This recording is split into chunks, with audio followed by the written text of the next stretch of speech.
ನೆರೆದಾರ ಸಮಾವೇಶ ನಡೆದದ, ನಾವೇನು ಮೀಟಿಂಗ್ ಅಂತೀವೆಲ್ಲ. ಆಗಿನ ಕಾಲದೊಳಗೆ ಬಸವಣ್ಣನ ಪೂರ್ವದೊಳಗೆ ದೀನ ದಲಿತರ ಪರಿಸ್ಥಿತಿ ಎಷ್ಟು ಕನಿಷ್ಠ ಇತ್ತು ಅಂತಂದ್ರೆ, ಯಪ್ಪ ಹೇಳಿದ್ರೆ ಕಣ್ಣಾಗ ನೀರಲ್ಲ, ರಕ್ತ ಬರ್ತದ.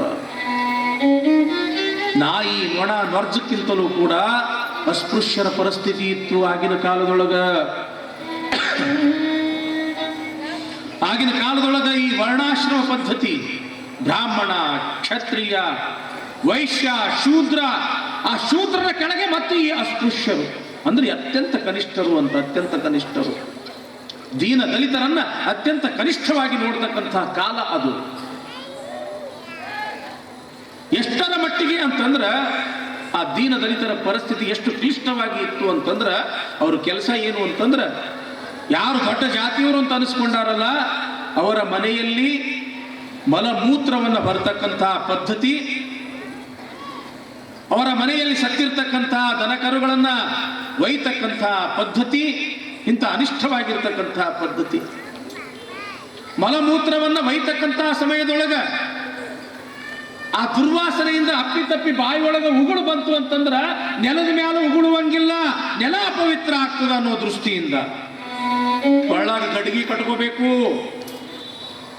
ಗಡಿಗ್ಯಾಗ ಉಗುಳಬೇಕು. ತಾವು ನಡೆದಿರ್ತಕ್ಕಂಥ ಹೆಜ್ಜೆಗಳು ಈ ಭೂಮಿ ಮೇಲೆ ಮೂಡಬಾರ್ದು ಅಂತ ತಿಳ್ಕೊಂಡು ಬೆನ್ನಿಗೆ ಕಸಬರಗಿ ಕಟ್ಕೊಂಡು ತಿರುಗಾಡಬೇಕು, ಅಥವಾ ಮುಳ್ಳು ಕಂಟಿ ಕಟ್ಕೊಂಡು ತಿರುಗಾಡಬೇಕು. ಯಾಕ ಇವ್ರು ಮುಂದೆ ಹೋದಂಗ ಹಿಂದ ಅವು ಹೆಜ್ಜೆಗಳು ಅಳಕಿಸಬೇಕು ಅನ್ನೋ ಒಂದು ಭಾವನೆಯಿಂದ ಇಷ್ಟು ಆಳಾಗಿ ದುಡಿದ್ರ ಅಂತ ದೀನ ದಲಿತರಿಗೆ ಸಿಗ್ತಕ್ಕಂಥ ಫಲ ಏನು? ಇವರು ಉಂಡು ಬಿಟ್ಟಿರ್ತಕ್ಕಂಥ ಎಂಜಲು, ಹಳಸಿರ್ತಕ್ಕಂಥ ಅನ್ನ, ಇವರು ತೊಟ್ಟು ಬಿಟ್ಟಿರ್ತಕ್ಕಂಥ ಬಟ್ಟೆಗಳು ಅವರಿಗೆ ಕೊಡಬೇಕು. ಇಂಥ ಒಂದು ಪರಿಸ್ಥಿತಿ ಆಗಿನ ಕಾಲದೊಳಗ. ಬೆಳಗಿನ ಜಾವ ಅಥವಾ ಸಾಯಂಕಾಲ ಇವ್ರ ಓಣಿಯೊಳಗ ದಲಿತರು ಬರುವ ಹಾಗಿಲ್ಲ. ಯಾಕ? ಇವ್ರ ನೆರಳ ಅವ್ರ ಮೇಲೆ ಬೀಳಬಾರ್ದು ಅನ್ನೋ ದೃಷ್ಟಿಯಿಂದ ಬಂದ್ರ ನಡು ಮಧ್ಯಾಹ್ನ ಬರ್ಬೇಕು ಅವರು. ಯಾಕ? ನಡು ಮಧ್ಯಾಹ್ನ ಬಂದ್ರು ಅಂತಂದ್ರ ಅವ್ರ ನೆರಳ ಅವ್ರ ಕಾಲಾಗ ಇರ್ತದ ಅನ್ನೋ ದೃಷ್ಟಿಯಿಂದ. ಇಷ್ಟು ಸೂಕ್ಷ್ಮ, ಇಷ್ಟು ಕ್ಲಿಷ್ಟ. ಒಂದ್ ವೇಳೆ ಇವರು ಓಣ್ಯಾಗ ಅವ್ರು ಬರ್ಬೇಕಾಗಿತ್ತು ಅಂತಂದ್ರೂ ಕೂಡ ಸಂಬೋಳಿ ಸಂಬೋಳಿ ಸಂಬೋಳಿ ಅಂತ ಒದರ್ಕೊಂತ ಇವ್ರು ಬರ್ಬೇಕಾಗ್ತಿತ್ತು. ಅಂದ್ರೆ ದಲಿತನಾಗಿರ್ತಕ್ಕಂಥ ನಾನು ಬರಾಕತ್ತೀನಿ, ನನ್ನ ನೆರಳು ಅಥವಾ ನನ್ನ ಆ ಗಾಳಿ ನಿಮಗೆ ಸುಳಿಬಾರ್ದು, ಅದಕ್ಕೆ ನೀವು ನಿಮ್ಮ ಮನೆಯೊಳಗೆ ಇರ್ರಿ, ನಾ ಬಂದು ಹೋಗು ತನಕ ಅಂತ ತಿಳ್ಕೊಂಡು ಸಂಬೋಳಿ ಸಂಬೋಳಿ ಸಂಬೋಳಿ ಅಂತ ಕೂಗ್ತಾ ಬರ್ತಕ್ಕಂಥ ಒಂದು ಅನಿಷ್ಟ ಪದ್ಧತಿ ಆಗಿನ ಕಾಲದೊಳಗ. ಚಲೋ ಚಲೋ ಮನೆ ಕಟ್ಸ್ಕೊಳಂಗಿಲ್ಲ ದೀನ ದಲಿತರು, ಗುಡಿಸಲ್ದಾಗ ಇರಬೇಕು. ಹೊಲ ಮನಿ ಕೊಳ್ಳುವಂಗ ಇಲ್ಲ. ಯಾಕ? ಅವ್ರು ಕೊಂಡ್ರು ಅಂತಂದ್ರ ಅವ್ರ ಹೊಲದಾಗ ಅವ್ರು ದುಡಿತಾರ, ನಮ್ಮ ಹೊಲದಾಗ ದುಡಿಯಕ್ಕೆ ಯಾರು ಅನ್ನೋ ಒಂದು ಭಾವ. ಅವ್ರ ಮಕ್ಕಳು ಒಳ್ಳೆ ಶಿಕ್ಷಣ ಕಲಿಯುವ ಹಾಗಿಲ್ಲ. ಯಾಕೆ? ಅವ್ರು ಶಾಣ್ಯರಾದ್ರ ನಮ್ಮ ಪರಿಸ್ಥಿತಿ ಏನು? ಇಂಥ ಒಂದು ಸಣ್ಣ ಬುದ್ಧಿ, ಸಣ್ಣತನ, ಒಂದು ಅನಿಷ್ಟ ಪದ್ಧತಿ ಆಗಿನ ಕಾಲದೊಳಗೆ ಇತ್ತು ಅಂತಂತ ನೀವು ಬೇಕಾದ್ರೆ ಇತಿಹಾಸದಿಂದಲೂ ಕೂಡ ಅದ್ರ ಬಗ್ಗೆ ಅಧ್ಯಯನ ಮಾಡಿ ನೀವು ಅದ್ರ ಬಗ್ಗೆ ತಿಳ್ಕೋಬಹುದು, ಇಲ್ಲ ಅಂತಲ್ಲ. ಇನ್ನು ಹೆಣ್ಮಕ್ಕಳ ಪರಿಸ್ಥಿತಿ ಅಂತೂ ಇನ್ನೂ ಬಹಳ ಕ್ಲಿಷ್ಟ ಇತ್ತು. ದಲಿತ ಹೆಣ್ಣುಮಕ್ಕಳ ಪರಿಸ್ಥಿತಿ ಇನ್ನೂ ಕನಿಷ್ಠವಾಗಿ ಇತ್ತು. ಯಾಕ? ದೇವದಾಸಿ ಪದ್ಧತಿ, ಸಹಗಮನ ಪದ್ಧತಿ, ಇಂಥ ಅನಿಷ್ಟ ಪದ್ಧತಿಯನ್ನ ಇರತಕ್ಕಂಥ ಸಮಯದೊಳಗ ಯಾವಾಗ ದಲಿತರ ಕೇತ ಅವರ ಮನೆಯಲ್ಲಿ ನಡೆದಿರ್ತಕ್ಕಂಥ ಹೋಮ ಹವನಾದಿಗಳನ್ನ ನೋಡ್ದ, ಅಲ್ಲಿ ಅವರು ಹೇಳ್ತಕ್ಕಂಥ ಮಂತ್ರಗಳನ್ನ ಕೇಳ್ದ, ಇವ ಬಹಳ ದೊಡ್ಡ ಅಪರಾಧ ಮಾಡ್ಯಾನ, ಇವರಿಗೆ ಕೇಳುವ ಹಕ್ಕಿಲ್ಲ, ನೋಡುವ ಹಕ್ಕಿಲ್ಲ, ಹಾಗಾದ್ರೆ ಯಾವ ಶಿಕ್ಷೆಯನ್ನು ಕೊಡಬೇಕು ಅಂತ ಕೇಳಿದಾಗ ಅಲ್ಲಿ ಒಂದು ತೀರ್ಮಾನ ಆಗ್ತದೆ. ಯಾವ ಕಿವಿಯಲ್ಲಿ ಈತ ನಾವು ಹೇಳ್ತಕ್ಕಂಥ ಮಂತ್ರಗಳನ್ನ ಕೇಳ್ಯಾನ ಆ ಕಿವಿಯೊಳಗ ಕಾದ ಕಬ್ಬಿಣದ ರಸವನ್ನ ಸುರಬೇಕು. ನೋಡ್ರಿ ಹೇಗದ, ಕಾದ ಕಬ್ಬಿಣದ ರಸವನ್ನ ಕಿವಿಯೊಳಗೆ ಸುರಬೇಕಂತ. ಸ್ವಲ್ಪ ಬಿಸಿಲು ಹೆಚ್ಚಾತು ಅಂತಂದ್ರ ಬಿಸಿಲಿನೊಳಗೆ ನಮ್ಗೆ ನಡೆಯಕ್ಕಾಗೋದಿಲ್ಲ, ಕಾಲ ಚರ್ರಂತಾವ. ಒಂದು ಸುಡ್ತಕ್ಕಂಥ ವಸ್ತು ಸುಮ್ಮನೆ ಹಿಂಗೆ ಕೈಗೆ ಹತ್ತಿರ ಶಿವ ಯಪ್ಪ ಯವ್ವ ಅಂತೀವಿ. ಇನ್ನ ಕಬ್ಬಿಣದ ರಸ ಕಿವಿಯೊಳಗೆ ಹಾಕ್ತಾರ, ಅವ ಬದುಕಕ್ಕೆ ಸಾಧ್ಯ ಅದ ಏನೇ? ಇನ್ನು ಮುಂದೆ ಯಾರೂ ಕೂಡ ನಾವು ಹೇಳ್ತಕ್ಕ ಹೇಳ್ತಕ್ಕಂಥ ಮಂತ್ರಗಳನ್ನು ಕೇಳಬಾರದು, ನಡೀತಕ್ಕಂಥ ಪೂಜೆ ನೋಡಬಾರದು ಅಂತ ದುಸ್ಸಾಹಸಕ್ಕ ಯಾರು ಬರಬಾರದು ಅನ್ನೋ ದೃಷ್ಟಿಯಿಂದ ಘೋರವಾಗಿರ್ತಕ್ಕಂಥ ಶಿಕ್ಷೆ ಕೊಡಬೇಕು. ಕಾದ ಕಬ್ಬಿಣದ ರಸವನ್ನು ಕಿವಿಯೊಳಗ ಹಾಕಬೇಕು. ಆಯ್ತು ಅಂತ ತಿಳ್ಕೊಂಡು ತೀರ್ಮಾನ ಮಾಡಿದ್ರು. ಹಾಗಾದ್ರೆ ಯಾವ ದಿವಸ ಇದನ್ನ ಹಾಕಬೇಕು ಅಂದಾಗ ಒಂದು ದಿನ ನಿರ್ಧಾರ ಮಾಡ್ತಾರ. ಆ ದಿನ ಯಾವುದು ಇತ್ತು ಅಂತಂದ್ರ ವೈಶಾಖ ಶುದ್ಧ ಅಕ್ಷಯ ತೃತೀಯ 1131 ಇಸ್ವಿ, ಆನಂದ ನಾಮ ಸಂವತ್ಸರ. ಬೆಳಗಿನ ಜಾವ ಆ ಬಾಗೇವಾಡಿಯ ಅಗ್ರಹಾರದ ಏನು ಬಯಲೈತಲ್ಲ, ಆ ಬಯಲಿನೊಳಗ 100 ಮಂದಿ ನೆರೆದಾರ. ಯಾತಕ್ಕ ನೆರೆದಾರ? ಕಿವಿಯೊಳಗ ಕಾದ ಕಬ್ಬಿಣ ರಸ ಹಾಕ್ತಾರ. ಆ ದಲಿತರ ಕೇತನಿಗೆ ಅವ ಹೆಂಗ ಒದ್ದಾಡಿ ಉಳ್ಳಾಡಿ ಸಾಯ್ತಾನ ಅನ್ನೋದು ನೋಡು ಸಲುವಾಗಿ ಒಂದಿಷ್ಟು ಜನ. ಆದ್ರೆ ಒಂದಿಷ್ಟು ಜನ ಪಾಪ ಅಂಥದ್ದೇನು ದೊಡ್ಡ ತಪ್ಪು ಮಾಡ್ಯಾನ ಕೇತ, ಇದು ಅನ್ಯಾಯ ಆಗ್ತದ ಅಂತ ತಿಳ್ಕೊಂಡು ಮಾತನಾಡ್ತಕ್ಕಂಥವ್ರು ಇದ್ರು, ಇಲ್ಲ ಅಂತಲ್ಲ. ಆದ್ರೆ ಅವ್ರು ಮಾತ್ರ ಕೇಳ್ತಕ್ಕಂಥ ಪರಿಸ್ಥಿತಿ ಅಲ್ಲಿ ಯಾರಿಗೂ ಕೂಡ ಇದ್ದಿದ್ದಿಲ್ಲ. ಆ ಅಗ್ರಹಾರದ ನಾಯಕನಾಗಿರ್ತಕ್ಕಂಥ ಮಾದರಸ ಅತ್ಯಂತ ಧರ್ಮನಿಷ್ಠ, ಬಡಬಗ್ಗರ ಮೇಲೆ ಅತ್ಯಂತ ಪ್ರೀತಿ. ಆದರೂ ಕೂಡ ಬಹುಸಂಖ್ಯೆಯ ಎಲ್ಲ ವಿಪ್ರರು ಕೂಡಿ ಇಂಥದೊಂದು ಶಿಕ್ಷೆ ಆಗಬೇಕು ಎಂಬತಕ್ಕಂಥ ಒಂದು ಒತ್ತಡ ಮಾದರಸನ ಮೇಲೆ. ಬೆಳಗಿನ ಜಾವ ಒಂದು ಕಡೆಗೆ ಆ ಕಬ್ಬಿಣದ ರಸ ಹಂಗ ಕಥ ಕಥ ಕಥ ಕಥ ಅಂತ ಕುದಿಯಕತ್ತದ. ಈ ಕಡೆ ಆ ದಲಿತರ ಕೇತನ ಕುಟುಂಬದವರು ಒಂದೇ ಸವನ ಕಣ್ಣೀರಿಡಾಕತ್ತಾರ. ಆ ದಲಿತರ ಕೇತ ಒಂದೇ ಸವನ ನೆಲದ ಮೇಲೆ ಹೊರಳಾಡಿ ನನ್ನಿಂದ ತಪ್ಪಾತು, ಕ್ಷಮ ಮಾಡ್ರಿ, ಇನ್ನು ಮುಂದೆ ನಾನು ನಿಮ್ಮ ಕೇರಿಗೆ ಬರುವುದಿಲ್ಲ, ಯಾವ ಪೂಜೆಯನ್ನು ನೋಡುವುದಿಲ್ಲ, ಯಾವ ಮಂತ್ರಗಳನ್ನು ನಾ ಕೇಳುವುದಿಲ್ಲ, ನನ್ನ ತಪ್ಪಾಯ್ತು, ಕ್ಷಮ ಮಾಡ್ರಿ ಅಂತ ತಿಳ್ಕೊಂಡು ಒಳ್ಳೆಯಾಡ್ತಾನ. ಆ ಕೇತನ ತಂದೆ ತಾಯಿ ಕೂಡ ಪರಿಪರಿಯಾಗಿ ಕೇಳಕತ್ತಾರ. ಅಲ್ಲಿ ನೆರೆದಿರ್ತಕ್ಕಂಥ ದಲಿತ ಸಮುದಾಯದವರು ಕೂಡ ಒಂದೇ ಸವನ ಯಪ್ಪ ಕ್ಷಮ ಮಾಡ್ರಿ ಅಂತ ಒಂದೇ ಸವನ ಕೂಗ್ತಾರ. ಆದ್ರ ಅವರ ಕೂಗನ್ನ ಕೇಳ್ತಕ್ಕಂಥ ಸ್ಥಿತಿ ಅಲ್ಲಿ ಯಾರಿಗೂ ಕೂಡ ಇಲ್ಲ. ಅಲ್ಲಿರ್ತಕ್ಕಂಥ ನರಸಿಂಹ ಪೆದ್ದಿ ಅಂತಾನೆ ಸಮಯ ಬಹಳ ಆತು,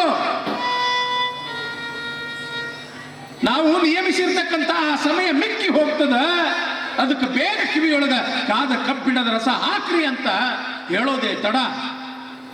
ಅಲ್ಲಿರ್ತಕ್ಕಂಥವ್ರು ಆ ಕಬ್ಬಿಣದ ರಸವನ್ನ ಹೀಗೆ ಒಂದು ಸಾಧನದಿಂದ ಹಿಡ್ಕೊಂಡು ಹೀಗೆ ಬರುವಷ್ಟರಲ್ಲಿ ಒಬ್ಬ ಓಡೋಡಿ ಮಾದರಸರ ಹತ್ರ ಬರ್ತಾರ.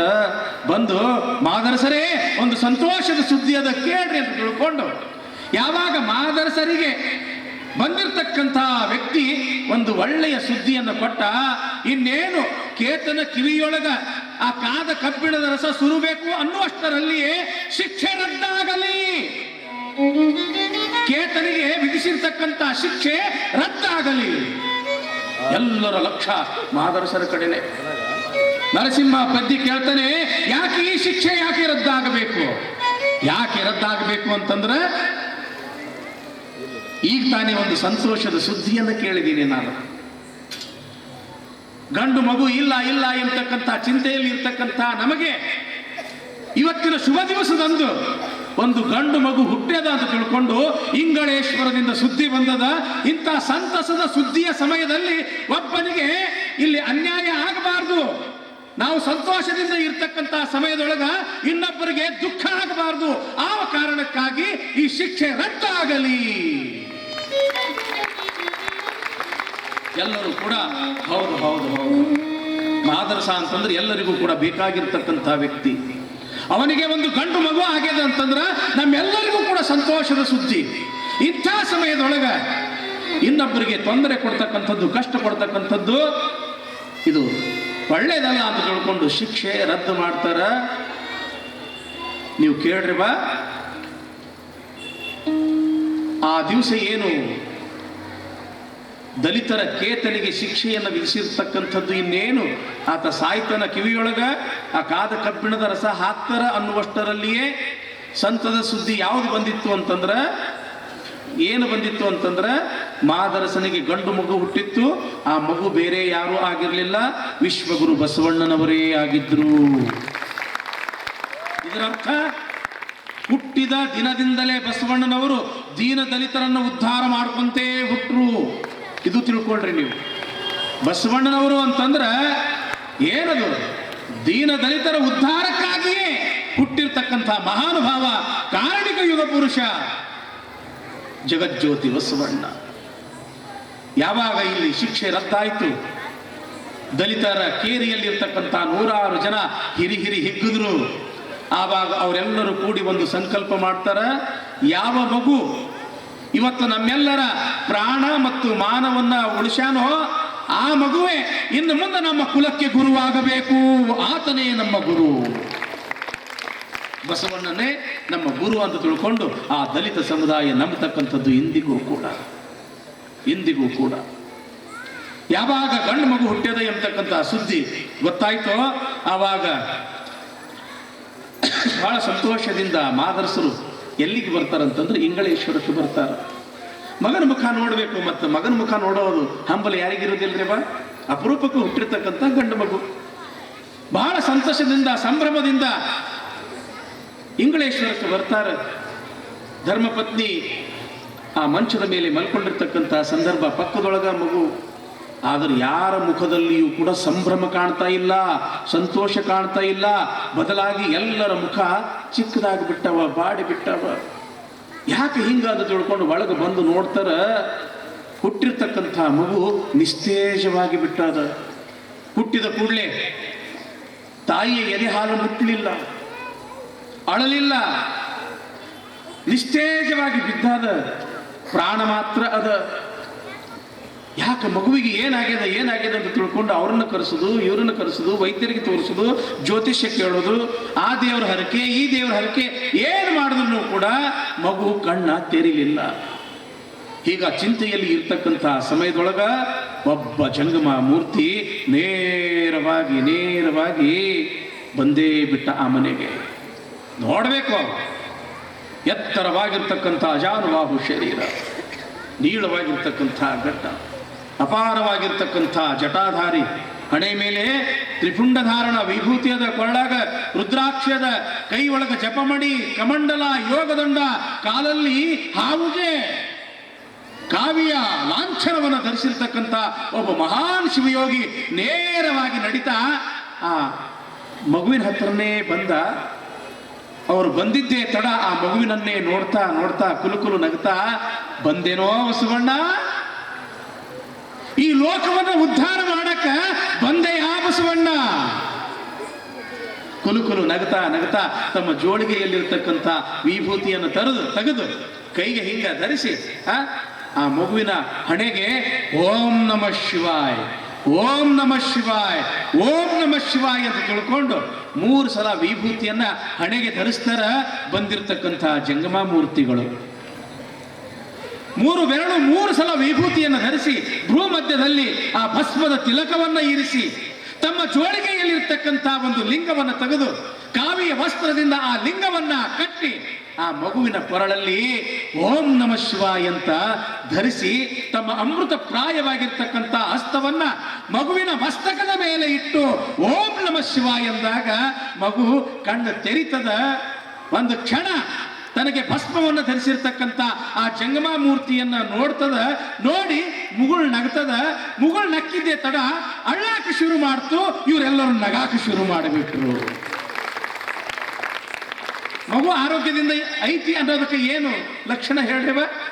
ಹುಟ್ಟಿದ ಕೂಡಲೇ ಮಗು ಅಳಬೇಕು, ಹತ್ರ ಮಗು ಆರೋಗ್ಯ ಐತಿ ಅಂತ ಅರ್ಥ. ಅಳಲಿಲ್ಲ ಅಂತಂದ್ರೆ ಶಿವ ಏನು ಅನಾಹುತ ಐತಿ ಅಂತ ಅರ್ಥ. ಯಾವಾಗ ಇಲ್ಲಿ ಮಗು ಅಳ್ಳಾಕ ಶುರು ಮಾಡ್ತು, ಅಲ್ಲಿ ಸುತ್ತಮುತ್ತ ಇರ್ತಕ್ಕಂಥವ್ರೆಲ್ಲರೂ ನಗಾಕ ಶುರು ಮಾಡಿದ್ರು. ಮಗು ಆರಾಮೈತೆ. ಯಾವಾಗ ಮಗು ಅಳ್ಳಾಕ ಶುರು ಮಾಡ್ತು ಎಲ್ಲರಿಗೂ ಖುಷಿ ಆಯ್ತು. ಅಲ್ಲಿರ್ತಕ್ಕಂಥ ಮಾದರಸ ಬಂದಿರತಕ್ಕಂಥ ಜಂಗಮ ಮೂರ್ತಿಗಳಿಗೆ ಒಂದು ಉಚಿತವಾಗಿರ್ತಕ್ಕಂಥ ಸಿಂಹ ಆಸನದ ಮೇಲೆ ಕುಳ್ಳಿರಿಸಿ ನಮಸ್ಕಾರ ಮಾಡಿ, ಯಪ್ಪ ನೀವು ಬಂದು ನನ್ನ ಮಗುವಿನನ್ನ ಕಾಪಾಡಿದ್ರಿ, ಮತ್ತು ನೀವು ಯಾರ್ಯಪ್ಪ, ಎಲ್ಲಿ ಅವರು?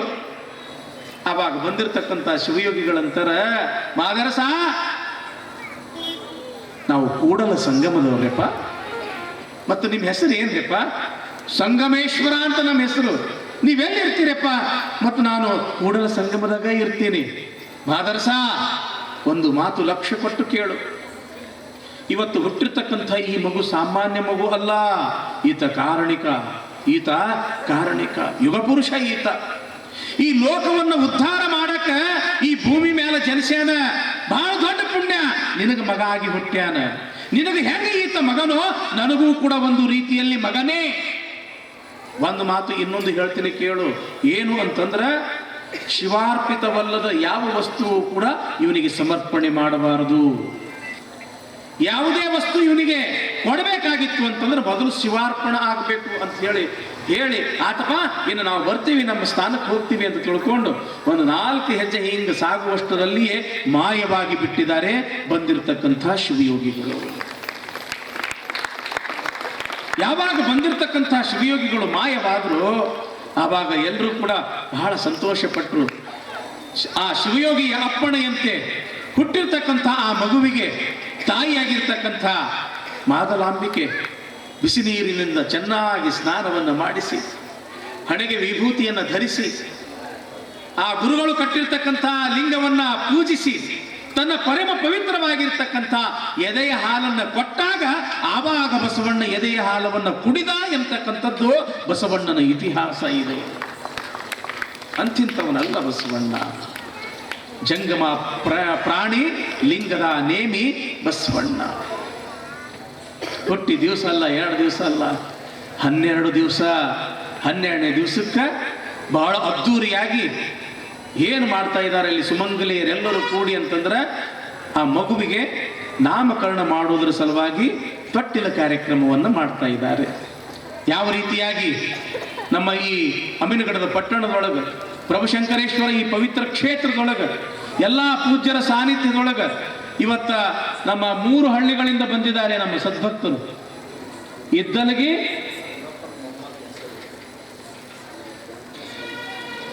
ಬರೆದು ಕೊಡಬೇಕ್ರಪ್ಪ, ಇದ್ದಲಿಗೆ ಸದ್ಭಕ್ತರು ಇವತ್ತು ಆ ಇದ್ದಲಿಗೆಯಲ್ಲಿಯೇ ಹುಟ್ಟಿರ್ತಕ್ಕಂಥ ಒಂದು ಮಗುವಿಗೆ ಬಸವಣ್ಣನವರ ತೊಟ್ಟಿಲ ಕಾರ್ಯಕ್ರಮದೊಳಗೆ ಒಂದು ಗೊಂಬೆಯನ್ನು ತೊಟ್ಟಲದಲ್ಲಿ ಹಾಕುವುದು ಬೇಡ, ನಿಜವಾಗಿರ್ತಕ್ಕಂಥ ಮಗುವಿನನ್ನೇ ತೊಟ್ಟಲದಾಗ ಹಾಕಿ ಬಸವಣ್ಣ ಅಂತ ನಾಮಕರಣ ಮಾಡೋಣ ಅಂತ ತಿಳ್ಕೊಂಡು ಅಲ್ಲಿಂದ ಆ ಮಗುವಿನನ್ನ ತಂದಿದ್ದಾರೆ. ಜೋರಾದ ಚಪ್ಪಾಳೆಯೊಂದಿಗೆ ಅವರನ್ನು ನಾವು ಗೌರವಿಸಬೇಕು. ಆ ಮಗುವಿನ ಎಂಥ ಪುಣ್ಯ ನೋಡ್ರಿ. ಬಸವ ಪುರಾಣದೊಳಗೆ ಬಸವಣ್ಣನ ಹೆಸರನ್ನು ಇಟ್ಕೊಳ್ತಕ್ಕಂಥ ಭಾಗ್ಯ, ಆ ಮಗುವಿನ ತಂದೆ ತಾಯಿ ಇದೆಷ್ಟು ಪುಣ್ಯ ನೋಡ್ರಿ.